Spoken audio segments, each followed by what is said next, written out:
All right, we're going to get started for the last session for the day. The last speaker for the day in here. We have Katey Harrison. She's going to be talking about supporting innovation in the blockchain. Let's have a round of applause for the last speaker of the day in the hash room. Hello. Thanks everyone for attending. My name is Katey Harrison. This is an old picture of me. This is natural blonde, actually. I prefer the red, but whatever. So I'm Director of Digital Assets at Bittrex. That means that me and my team are responsible for all of the token listings that are on the platform. And we'll get into how we do that coming up in this talk. Previously, before Bittrex, I've been there about over a year now, and I was with Amazon in information security. And so most of my life I've been in information security, sort of computer controls, basically doing assessments of companies and how they use technology to secure their data and to protect customers. And so that sort of was a nice intro into the blockchain space and doing due diligence of token projects that I do now. And when I first started doing sort of computer security assessments and computer control assessments, you realize pretty quickly that when computers do the work, it's infinitely better than when a human has to do that manual process. And so I think that's really where blockchain is really interesting in this space, because it's basically doing, making things smarter and autonomous and decentralized, so really removing the middleman and manual processes from, basically any and all industry. So Bittrex was founded in 2014. It's fairly old in the crypto space, but relatively new otherwise. Founded by 3 cybersecurity engineers. So you can tell from the security focus, really security is first for the platform. And almost every exchange says that, but we actually show it by hiring the best and brightest from the security world. And I met those founders at Amazon. That's how I came to Bittrex. And they also, so at Amazon, they also worked at Microsoft, Qualys, BlackBerry, really big names in the security space, and they really know what they're doing. So this is what our website looks like. We should have some new UI revs soon. We added US dollar fiat markets a couple months ago. So if you haven't been to the site, you should come check it out. Our mission here is really to advance the blockchain industry, and we do that by fostering innovation and incubating new projects. So you'll think, well, how does an exchange do that? Do you invest in projects? Do you advise companies? And we do that, but really the main way that we support innovative blockchain projects is by listing them on the exchange. And why that is, really, an exchange is the only place sometimes where you can buy any of these tokens. Sometimes even just to use them on the platform, because a lot of projects, don't have money transmitter licensing. You can't, literally can't trade fiat or US dollar for these tokens anywhere but an exchange. There are other advantages to listing on exchange, like price discovery, wide distribution of the tokens, and security and availability of those tokens. So these are all of the tokens that the wallets that we supported as of September 1st. There are actually 239 of them. We have 275 crypto to crypto markets and 8 US dollar markets. So my team not only responsible for the token listings, but we also do market analysis and decide on which markets get added and which get removed. So this changes periodically. You'll see we delist tokens sometimes, and we remove markets in other times. So we have about 205 Bitcoin to crypto altcoin markets. This is, a fairly good representation of the overall landscape. I didn't count all those buckets, but I've heard people say there's 3,000 cryptocurrency projects out there. there was like 1,600 ICOs projects up until like March of 2018, I think. So there are a lot of projects out there. We obviously don't list all of them. And, we list most of the top 100, but we also list smaller projects, and that's really because we believe in promoting the blockchain industry and what those projects are doing for the space. So let's see. This is the top bullet points of what we look for. This is not, advanced in any way. This is basically what any investor should look at when they're trying to decide what currencies to buy, what tokens to invest in. And we'll just go through each one of these independently. We'll also show you some pitfalls that we see, in particular for Bittrex and possibly listing in the US as well. So the US has specific regulations around securities, most of you probably know. And so a lot of this applies to that as well. So innovation and diversity, that's one of our first things that we look for. So we list a wide variety of tokens. You'll see the typical currencies and stores of value, but we have a lot of different tokens. And we do have multiple of the same token too, but we look for innovative features. Maybe they're doing something a bit different than another token project is, another demographic. Or they could be an existing business and just adding blockchain onto that in a very interesting way. So we look for a wide variety of different types of projects to be listed, and then different features within those categories. Okay, so the first thing we look at once we look at sort of what the project is doing is the token team behind it. And it's really important to know who's building the project, who's supporting it, who's invested in the project. If the token team is in, let's say, healthcare, but none of them has ever worked in healthcare, it's probably not going to be that great of a success. So we'll look at whether they have a background in the industry that they're in, and maybe there's some people, a wide variety of aptitudes or backgrounds on the team, so we'll look for that. And then obviously having a really good set of advisors is really important as well. So you don't have to have all the expertise on your team, but a good set of advisors is important. And having maybe one that's in the crypto space is great, but also having others that are in the industry and technology background that your project is working in is really important as well. And then obviously knowledgeable legal counsel is very important. We see a lot of projects outside the US that maybe don't have the best legal counsel, or maybe the best legal counsel for being a project in the US. And so sometimes we'll have to work a lot harder with those teams if it's something that we're interested in listing. We'll go back and forth with those teams a lot because they don't have appropriate legal counsel, and they're doing a lot of things that in the US is seen as maybe promoting a security or profit. So we really recommend teams get very good legal counsel.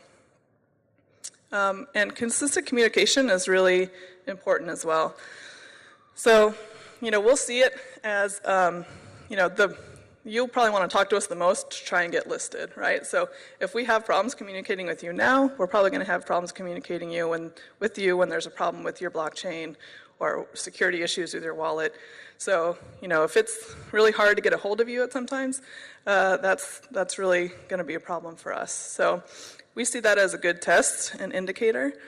Also, on the opposite side, if someone's really trying really hard to get listed on an exchange, and that seems to be their main focus, we sometimes get red flags when that happens, because it seems like they really aren't focused on their project, they just want to be listed on an exchange.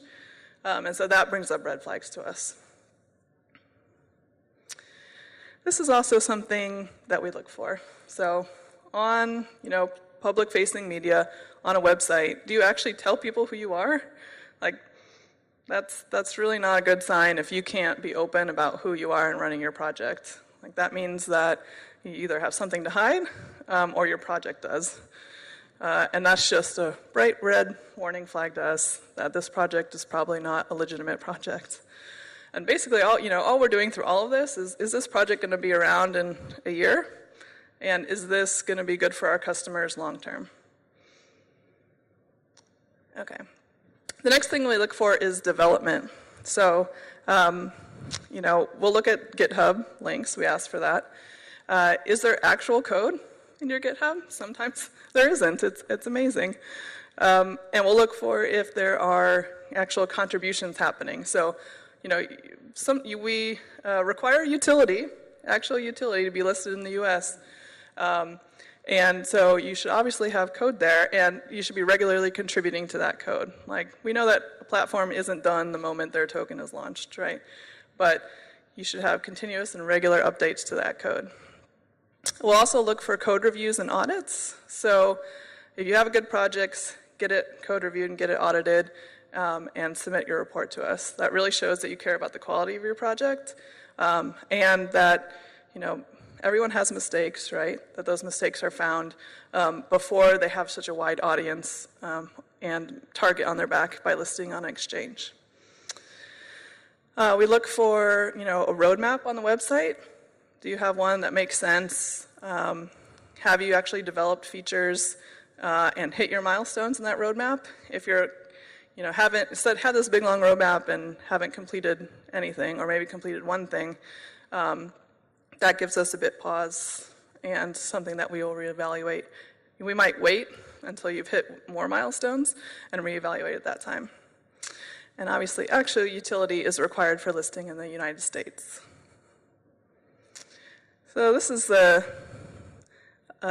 image I like to bring up all the time because it's really how things go. Like, a lot of people have great, enormous, plans on their white paper. It's beautiful. And they probably try and cram way too much into it. Like, they're going to fly to the moon and do all these things and be a store of value. And then obviously, as production time goes on, they realize they can't do all those things, and it comes out looking sort of wonky. So we encourage teams, like in your white paper, really only concentrate on what your core values are and what your core features are, and then produce those features. For our listing purposes, we really require probably that well-formed leg right there. You need to have, we need to be able to use your token. Anybody that has your token should be able to use it on the main net for a primary feature. So it can't be like you created some weird feature that people can use that really wasn't the main point of your project. That doesn't really count. It has to be a primary feature, and we have to be able to use it. So next part we look for is distribution of the token. And this is important for an exchange because we want there to be a liquid market. And so if the token is issued to only a few small parties, then that's going to make it really difficult for an effective market to happen.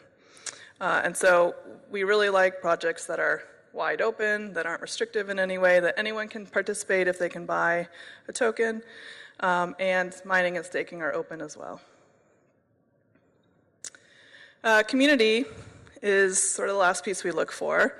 Some projects have stronger community than others, and you'll notice that in the tokens we list. So this isn't always an absolute must, but it's really important to have user and developer engagement in your social media. Everybody touts their 55,000 Telegram users, but maybe 2 are interacting really about the platform. And that tells us that most of those users are speculative users that are, probably went for an airdrop or something like that. So how many people are actually interested in using your platform and the token and are engaged with you in that matter? Marketing and promotion is also sticky points, especially in the US. So how have you marketed your project? Is it for its intended purposes on the platform, or are you, being very speculative in your discussions? So, we look at your Twitter profiles, your Telegram accounts, all of that, to see how you've been marketing and promoting your project. So if we see things like this, you'll think maybe it's not so bad. They're talking about an exchange, listing on the exchange, and then that when moon part is the problem. So if we see tokens that talk about how their token is, raising by 100%, and everyone's profiting in everything is wonderful, that's a problem because now you're focusing on the profit of your coin. Your token now looks like a security because you're promoting it as a means of profit rather than a means of utility. So we will work with token teams. We see a lot of this mostly outside the US. Projects in the US are pretty good about how they communicate in public, but teams outside outside the US haven't gotten counseled as well as inside the US. So we'll work with teams to make sure that they understand the restraints and that they educate all of their users about that and remove all these statements that might be a problem for a US listing. And then finally, we have demos from all of the teams. So we usually try to do this via like a Skype session or something. It's also a way for us to make sure they can legitimately talk about their project and they are engaged and they know they can answer any of our questions and are focused in the right areas. So we'll get on Skype sessions. Sometimes they'll come to our office and present. That's cool too. And sometimes we accept videos as well of the projects. But really, when we want to see, we love to hear about the team and everyone's backgrounds. But really, we want to see how you can actually use the token. And a lot of times, it's focused on what the platform does, and the token, isn't really involved. And so then we realize, well, we might need to reevaluate this project. But if you are focused on the token and what the token can do on the platform, that's great. And soon we'll actually be announcing Bittrex Demo Days. So we'll actually have a quarterly event where we are going to bring in a bunch of teams, and we'll have us, Bittrex people and our partners, and potentially like VC firms in the area. And we partner with, Upbit in Korea as an exchange, and we have a couple other partnerships coming up, so they'll participate as well. And we'll have a bunch of teams come in and present their projects to everyone. We'll probably have some early stage ones as well, and then some ones that have actual token utility, and we'll have prizes and the whole shebang. So be on the lookout for that. So how you get listed. We have on support.bittrex.com, we have a couple articles that you can read about our listing process. It's more high level than I went in today, but then it'll give you a link to where you can request listing, and listing is free. We never charge a listing fee, and so people saying that we aren't. There are scams out there that will ask for fees, but that's not us, so don't pay them. And Bittrex is hiring. So if you are interested in any of these positions or want to see, I think there's a bit more actually that are on here, go to bittrex.breezy.hr and go check them out. All right, I think that's it. Does anyone have any questions? Thank you. Sure, he has a mic right there. Thank you for the wonderful presentation, Katey. Sure. So my question is sort of two parts. As the landscape changes and more institutional investors and larger capital comes into the industry, how's Bittrex shaping and adapting to that? I know you guys just introduced USD markets. Are you introducing more features for institutional investors? And also, what about security-like tokens, which may come as more institutional investors come into the industry? Yeah, sure, good question. Yeah, we are definitely focused on institutional investors as well as retail. And we do have some features coming in new releases down the road for the exchange. We also have very active APIs, and we can work directly with institutional customers to make sure that their integrations with us through APIs work for them. For security tokens, yes, we actually announced a partnership with a broker-dealer called Rialto. So we will be having security tokens listed on our ATS, which would be a separate and distinct, securities trading platform. And then we'll always have Bittrex.com US for the commodities spot market exchange. Yeah, thanks. Thank you. Great presentation. Thanks. Two questions. One's really easy. We wanted to be part of demo days. How do we sign up? And then the second one is, if you're not charging listings, how are you making money? We make money on all the trades that happen. Yeah, I mean, We actually used to charge a fee for a compliance review because we had to pay lawyers, but we even take that now, so we don't make any money on that. And that's actually why, you know, we want really good projects. We have to make up all the fees we spend on lawyers, who we love. Yeah. And for demo days, yeah, come talk to me afterwards. You can also email CoinTeam, COINTEAM, yeah, at bittrex.com. And my team will be heading that up, and we'll be announcing that formally in public soon and how teams can apply to participate. Cool. Anything else? No? All right. Thanks.